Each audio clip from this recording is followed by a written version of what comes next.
ஐயா, ஒரு பெரிய மரத்துல பல வகையான பறவை தங்கி இருக்கு. அதுல காகம் இருக்குது, கிளி இருக்குது, மரங்கொத்தி பறவை இருக்கு, இப்படி எக்கச்சக்கமான பறவை தங்கி இருக்குது. எல்லாம் நட்போட பழகிட்டு இருக்கு. ஆனா நட்பு காரணமா காகம் கிளியோட குரலொலியையோ மரங்கொத்தி பறவை தன்னோட குரலொலியோட சேர்த்து காகத்தோட குரலொலியோ பழகிறது இல்ல. ஓர் இனத்திற்கு ஒரு குரலொலி தான் இந்த 5 அறிவு படைத்த உயிரினங்களே காட்டிட்டு இருக்க. ஆனா நம்முடைய இளைஞர்கள் எப்படி இருந்துட்டு இருக்காங்க? ஒரு விடுதியில தங்கி இருக்காங்க, 1ஆம் ஆண்டு படிக்கிறாங்க, கல்லூரியில சேர்ந்து. வருஷம் சேர்ந்தப்போ சொல்றான், எல்லா மாநிலத்துல வந்திருக்கான், ஆனா அவன் என்ன பேசினாலும் என்ன திட்டுற மாதிரியே இருக்குதுன்னு சொல்றான். போக போக நாங்கெல்லாம் ஒண்ணுக்குள்ள ஒன்னாயிட்டோம், நண்பர்களா பழகிட்டோம். ஊருக்கு வாரம் ஏதோ அங்கே பிறந்து அங்கே வளர்ந்த மாதிரி இப்ப அவன் என்ன பேசினாலும் நம்மள திட்டுற மாதிரி இருக்குது. ஐயா, மொழி உணர்வுங்கிறது இல்லாமலே போய்கிட்டு இருக்குது நம்முடைய இளைஞர்கள்கிட்ட.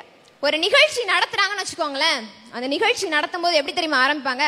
A warm and bright good morning to one and all present here. What can I do for you, sir?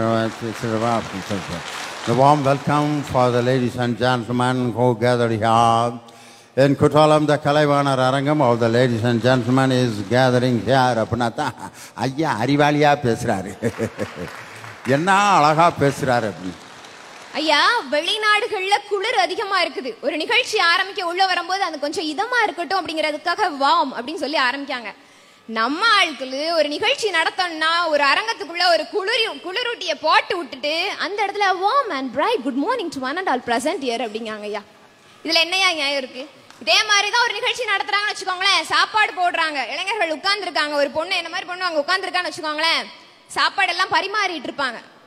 சாதம்னு கேட்க மாட்டாங்க, அல்லது சோறுன்னு கேட்கலாம், கேட்க மாட்டாங்க. வெக்கமா இருக்கான், கூச்சமா இருக்கான், கொஞ்சம் ரைஸ் வைங்களேன். அது போக என்னது சத்தமா கேட்டா கொஞ்சம் ஒயிட் ரைஸ் கொஞ்சம் வைங்களேன், கொண்டாந்து அரிசியை தான் ஐயா கொட்டணும். சில பேர் ரைஸ்ன்னு கேட்டா கூட சங்கடப்படுவாங்கன்ட்டு ப்ளீஸ் அப்படின்ட்டு அவர் கையில் அப்பதான் ரைஸ் வச்சிருப்பாரு. அவர் கொண்டு வர்ற வரைக்கும் பார்த்துக்கிட்டே இருப்பேன். வெள்ளைச்சோறு கொண்டு வந்தேன்னா சார், ஏன்னா சோறுன்னு கேட்டால் இவனை கேவலமாக நினச்சிருவாங்க. நான் என்னடா இது அக்கிருமா, தமிழ்நாட்டில் சோறுன்னு பரிமாறவன்ட்ட கேட்கறது ஒரு கேவலமா? ஏன் இன்னைக்கு ஆடு மாட வித்தாவது பிள்ளைய ஆங்கில வழி கல்வியில படிக்க வைக்கிறாங்க. அது அடுத்த வேளை சாப்பாட்டுக்கு சோறு இருக்கோ இல்லையோ, ஆனா ஆங்கில பள்ளியில படிக்க வைக்கிறது ரொம்ப பெருமையா நினைச்சுக்கிறாங்க. ஒண்ணும் இல்லையா, சிந்திக்க தொடங்குற வயசுல அன்னைக்கு ஆங்கில வழி கல்வியை புகுத்துறதுனால அவனுடைய சிந்திக்கும் பழக்கம் அந்த சிரமப்படுது. அதைத்தான் ஒரு கவிஞன் அழகா சொன்னாங்க, இன்று கல்வி கண் கொடுத்தார்கள், கண்களை படிக்க பழக்கினார்கள், கைகளை எழுத பழக்கினார்கள், மூளையை மனப்பாட கரையா நரித்ததால் இன்று சிந்திக்கும் பழக்கம் சிரமப்பட்டு இருக்குன்னு சொன்னாயா. நம்முடைய இளைஞர்களுக்கு இன்னும் ரொம்ப தேவையானது எதுன்னு சொல்றேன்னா மொழி உணர்வு தான். ஏன் மொழி உணர்வு? மொழி உணர்வு இன்று மொழி உணர்வு என்பது மறக்கப்பட்டு இருக்கு, அதே சமயத்துல மறைக்கப்பட்டு கொண்டும் இருக்கிறதுங்கிறது தான் உண்மையா. ஒன்னும் இல்ல, ஒவ்வொரு எழுத்துக்கும் ஒரு சிறப்பு இருக்குன்னா அது நம்முடைய தமிழ் எழுத்துக்கு தான் சொல்லுவேன். ஆவண்ணா தொடங்கி அக்கண்ணா வரை இப்படி இருக்கக்கூடிய ஒவ்வொரு 247 எழுத்துக்களுக்கும் ஒரு அர்த்தம் கொண்டதுதான் நம்முடைய தமிழ் மொழியோட சிறப்பு.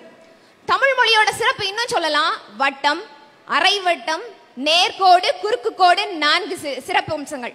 அந்த 4ஐயும் கொண்ட ஒரே எழுத்து அப்படின்னு சொன்னா ஆவண்ணா தான். ஐயா, இப்போ ஒரு குழந்தை பிறந்திருக்கு, மருத்துவமனையில போய் பார்க்க போறோம். போறச்ச எல்லாரும் என்ன கேட்பாங்க? குழந்தை அழுதுச்சான்னு கேட்பாங்க. அப்போ அந்த குழந்தை ஆன்னு அழும்போது வெளியில இருக்கவங்க ஈன்னு சிரிக்கிறாங்களே, அந்த 2வது எழுத்தான ஆவும் ஈயும் சேர்ந்து வந்துருது இல்லையா? இப்படி ஒவ்வொரு எழுத்துக்கும் ஒவ்வொரு அர்த்தத்தை கொண்டு கடைசியா இருக்கிற அக்கண்ணாங்கிற எழுத்து இருக்குதே, அது எதை குறிக்குதுங்க தெரியுமாயா? 2 கால் பதித்து கடைசி காலத்தில் மனிதன் நடந்து சென்று கொண்டிருக்கும் பொழுது அவனுக்கு 3வது ஒரு கை தடி உதவுகிறதே, அதை தான் இதை குறிக்குது. சரி, ஒவ்வொரு எழுத்துக்கு தான் ஒரு அர்த்தம் இருக்குது. நான் சொல்றேன், ஒவ்வொரு வார்த்தைக்கும் அர்த்தம் இருக்குது. ஐயா, ஊடல் அப்படின்னா என்ன? ஊடல்னா சண்டை போடுறது, அதாவது பெரிய சண்டை இல்லை, அருவாள் எடுத்து வெட்டுறதுக்கு பேர் ஊடல் கிடையாது, சும்மா இப்படி செல்லமா சண்டை போடுறது, அதுக்கு பேர் தான் ஊடல். ஊடல்ங்கிற எழுத்து அதுல பாருங்களேன், அந்த ஐயா சொன்ன மாதிரி அது சண்டைங்கிறத குறிக்குது. ஊவண்ணா எழுதுங்க, ஒரு ஊவண்ணா மேல ஒரு லாவண்ணா, அது என்ன சொல்லுது? ஊடல் இருவர் ஆனால் சண்டையில இருக்காங்க. அதே இது கூடல்னு எழுதி பாருங்க, ஒன்னோட ஒண்ணு பிணைஞ்சு போய் இருக்குது. அங்க சண்டை தீந்து சமாதானம் ஆயிட்டியா? சரி, இதுதான் எப்படி இருக்குன்னா அம்மா அப்பான்னு இருக்கு. அம்மாங்கிற எழுத்தை எழுதுங்களேன், மாங்கிறது அப்படி பணிஞ்சு இருக்கும். யா அவங்க ஒரு பரிவு இருக்கு, அன்பு இருக்கு, பாசம் இருக்குது. அதே இது அப்பான்னு எழுதுங்க, ரெண்டு கொம்பு அப்படி நீட்டிட்டு நிற்கும். எழுத்துல கூட வார்த்தையில கூட தமிழை எவ்வளவு சிந்திச்சு வச்சிருக்கான் பாருங்க. அம்மா அப்படின்னு எழுதும்போது மாங்கிறது இப்படி மடங்கி இருக்கேன், அம்மான்னா கொஞ்சம் மடங்கி இருக்கணும் அப்படிங்கிறதுக்கு அந்த வார்த்தையிலே சொல்லியிருக்காங்க. அப்பா அப்படிங்கும்போது அந்த ரெண்டு எழுத்தும் பாருங்க இப்படி மடங்காம இப்படி நேரா இருக்கணும். அதனால அப்பா வந்து எப்பயுமே பையன்கள்கிட்ட பாருங்க, இந்திரா போட அப்படிமா. அம்மா வந்து என்ன சாமி பா அப்படின்னா அம்மா எப்பயும் பணிவா இருக்கணும் அப்படிங்கிறதுக்கு தமிழ் அந்த வார்த்தையிலே வச்சிருக்கான். அந்த பணிவும் அன்பும் கண்டிப்பும் இருக்கிற இடத்துல அம்மா அப்பா சேர்ந்து குடும்பத்தை வழி நடத்திட்டு இருக்காங்க. அது தமிழ் மொழி தானே சொல்லி கொடுக்குது. அந்த தமிழ் மொழி உணர்வு தான் இன்றைய இளைஞர்கள்ட்ட இல்லைன்னு சொல்லிட்டு இருக்கேன்.